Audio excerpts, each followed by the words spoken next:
পেশেন্টের নাম ফিলুফা আক্তার। উনি কুমিল্লায় থাকেন এবং কুমিল্লায় একটা সরকারি প্রাইমারি স্কুলে জব করেন। তো গত ৬ মাস থেকে ১ বছর যাবত উনার মাথা ব্যথা ছিল, ঘন, ঘন মাথা ব্যথা হচ্ছিল এবং বাম কানে কিছুটা কম শুনতেছিলেন, বাম চোখেও কিছুটা প্রবলেম হচ্ছিল। তো আমরা গত ২ মাস আগে জিল্লুর রহমান স্যারের অ্যাপয়েন্টমেন্ট নেই এবার কেয়ারে এবং স্যারের অ্যাপয়েন্টমেন্ট নিয়ে ওনার সাথে সাক্ষাৎ করি। স্যার এমআরআই করতে দেন এবং এমআরআই করার পরে ওনার ব্রেন টিউমার ধরা পড়ে এবং স্যার সবকিছু দেখার পরে স্যার আমাদের সাজেস্ট করেন এটা অপারেশন করার জন্য।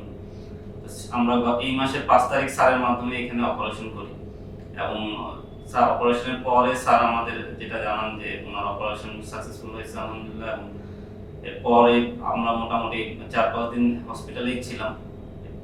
হসপিটাল থেকে রিলিজ হওয়ার পরে এখন আমরা বাসায় আছি এবং রোগী মোটামুটি আলহামদুলিল্লাহ সুস্থ আছে।